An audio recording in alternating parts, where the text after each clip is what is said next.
मैंने ही नहीं, बाकी कई सांसदों ने जुटा है, इसके लिए माननीय प्रधानमंत्री जी से मिले हैं, तो इसके लिए प्रोसेस में और जल्दी होगा मुझे लगता है। लेकिन ऐसा नहीं कि आपकी इच्छा से कह रहे वही जो असंभव काम का वही करा दिया आपने। इनका हो भी इंतजार देखो आप मेरी बात तो सुन लीजिए। नहीं सर, हम तथ्य और प्रमाण के साथ प्रस्तुत करें। जब मैं इतना बोल रहा हूँ 8 लाख करोड़ रुपए है सालाना, आप गलत थोड़ी वो आपके राज्यसभा में मंत्री जी कह रहे हैं, रामोजी जी के लिए, वही तो मैं कह रहा हूँ, आप गलत थोड़ी कहेंगे क्या? फिर जब पैसा है सर, हमारा पैसा हम मांग रहे हैं भारत सरकार के ऊपर, एक नए पैसे की भी भार नहीं बढ़ रहा है, फिर हमारा काम होने में डिले क्यों हो रहा है? और आपकी बात वापस हो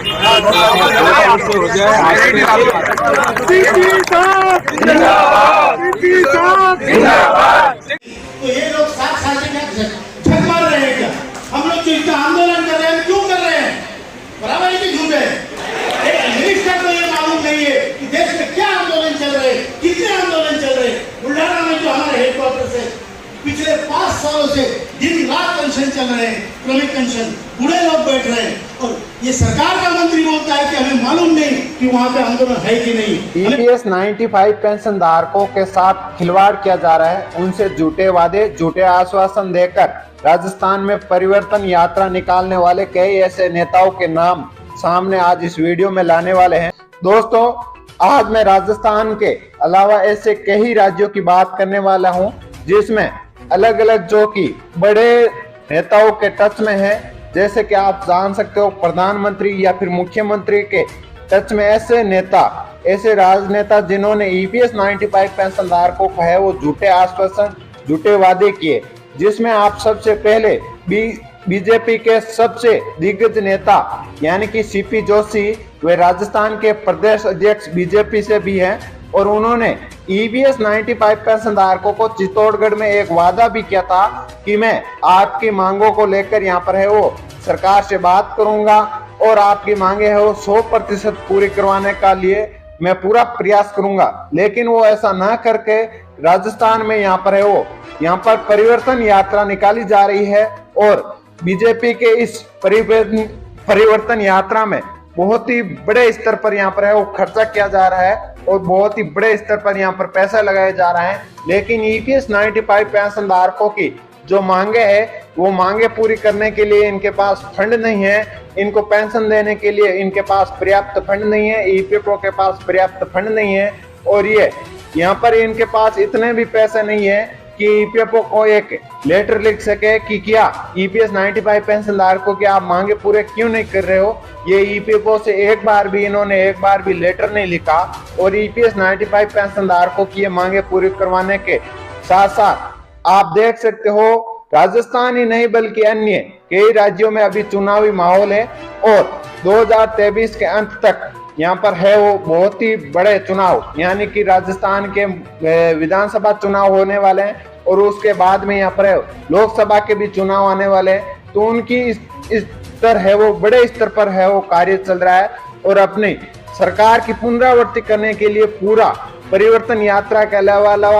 अलग अलग तरह का यहाँ पर है वो पूरा प्रयास किया जा रहा है। लेकिन ईपीएस 95 पेंशन धारकों को यहाँ पर जो मांगे हैं उनकी मांगों पूरी करवाने के लिए उन्हें पास यहाँ पर है वो एक पर्याप्त जो कि यहाँ पर ज्ञापन देने का जो पेज का पैसा लगता है वो इनके पास नहीं है। यदि ईपीएस 95 पेंशन धारक इनसे पूछे कि आपने ईपीएफओ को है कितनी बार ज्ञापन दिया और आपने ईपीएफओ को कितनी बार बोला, तो इनके पास है वो जवाब कुछ नहीं होगा न के अलावा।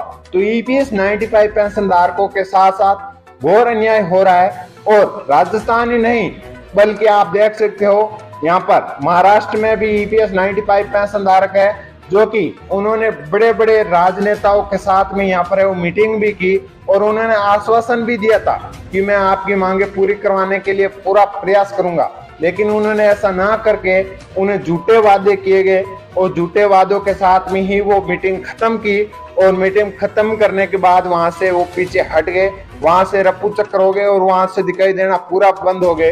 तो ईपीएस 95 पेंशन धारकों की आखिर मांग करेगा तो पूरी कौन करेगा। सबसे मुख्य बात यह है कि ईपीएस 95 पेंशन धारक दर दर की ठोकरें खा रहे हैं, और ठोकरों के साथ साथ वो अपने घर से भी दूर रह रहे हैं, और अलग अलग जहां पर है वो कुछ भी कर रहे हैं। ईपीएस 95 पेंशन धारक अपने स्तर पर जो भी प्रयास कर रहे हैं, सरकार से जो भी मांग कर रहे हैं, वो मांग आपको मैं वीडियो के अपडेट में हर बार वीडियो के रूप में आपको मैं देता हूं, आप सभी देखते हो। लेकिन ईपीएस 95 पेंशन धारक आप और हम देखने से क्या होगा, जब ये सरकार ईपीएस 95 पेंशन धारकों की मांगे नहीं सुनेगी तो आखिर सुनेगा कौन?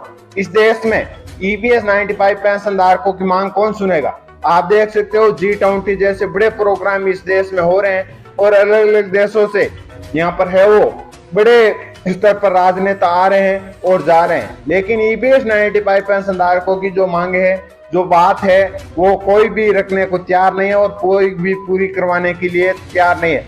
आप देख सकते हो श्रम मंत्रालय की ओर से भी कोई भी रिस्पॉन्स नहीं आ रहा है। उन्हें कितनी बार न कि कमांडर अशोक राव जी को श्रम मंत्रालय को ज्ञापन देने के लिए जेल भी जाना पड़ा, लेकिन यहाँ पर ज्ञापन देते समय उस ज्ञापन का हुआ तो हुआ क्या? ईपीएस 95 पेंशन धारकों को आखिर कहाँ हुआ, क्या हुआ? लेकिन अभी तक उनका कोई भी ईपीएस 95 पेंशन धारकों की मांगे है वो सुनने को तैयार नहीं है। एक भी यहाँ पर है वो सरकार में ऐसे कोई भी दिग्गज नेता नहीं है जो ईपीएस 95 पेंशन धारकों की यहाँ पर है वो मांग उठाता है। यदि कोई उठाता है तो उसे 1 से 2 बार नहीं उठाता है, क्योंकि उन्हें यहाँ पर है वो बड़े राजनेताओं के द्वारा दबा लिया जाता है और उन्हें मना कर दिया जाता है कि आप ईपीएस 95 पेंशन धारकों की मांग नहीं उठा सकते। आप यदि ईपीएस 95 पेंशन धारकों की मांग उठाते हो, आपके विरोध में यहाँ पर है वो कुछ भी किया जा सकता है। आपके ऊपर ईडी की रेड वगैरह जैसे बड़े स्तर पर कार्रवाई की जा सकती है। तो वो भी राजनेता दबाव के कारण यहाँ पर है वो किसी प्रकार के ईपीएस 95 पेंशन धारकों की है वो मांग नहीं उठाते। तो दोस्तों यहाँ पर अब ईपीएस 95 पेंशन धारकों को ही मजबूत होना पड़ेगा, क्योंकि ईपीएस 95 पेंशन धारकों के साथ में है वो 2 बड़े नेता मौके आ रहे हैं इन नेताओं के रूप के सामने, और इन 2 मौकों में ईपीएस 95 पेंशन धारक अपनी मांगे है वो पूरी करवाने के लिए पूरे जगजोत तरीके से तैयार रहे, क्योंकि ये मौके बार बार नहीं आते। आप राजस्थान का रूप देख सकते हो। राजस्थान के अलावा कई ऐसे राज्य हैं जिनमें लोकसभा व राज्यसभा के चुनाव आ रहे हैं। जैसे कि आप राज्यसभा के चुनाव में राज्य सरकार के ऊपर दबाव बना सकते हैं और लोकसभा में आप केंद्र सरकार की सरकार के ऊपर यहाँ पर है वो दबाव बना सकते हैं कि यदि आप ईपीएस 95 पेंशन धारकों की मांगे पूरी नहीं करते हो तो हमारे 75 लाख प्लस ईपीएस 95 पेंशन धारक है वो आपको वोट नहीं देंगी। जो ईपीएस 95 पेंशन धारकों की जो मांगे पूरी करेंगे, जो बात रखेगा, उन्हें यहाँ पर है वो पूरा वोट दिया जाएगा, पूरा समर्थन किया जाएगा। तो इसी के साथ में दोस्तों ये आपको छोटी सी वीडियो के रूप में अपडेट दी, जो राजस्थान के अलावा कई ऐसे राजनेताओं के सामने में चेहरा लेके आया। तो इसी के रूप में मैं अलग अलग चेहरे लाता रहूंगा जिन्होंने वादे किए थे और झूठे लुभावने वादों के साथ वोट लेने का जिन्होंने काम किया था, उनको अभी यहाँ पर है वीडियो के रूप में मैं आगे लाता रहूंगा। तो दोस्तों फिलहाल इस वीडियो में बस इतने ही, मिलते हैं एक नई वीडियो नए अपडेट के साथ। तब तक के लिए जय हिंद जय भारत।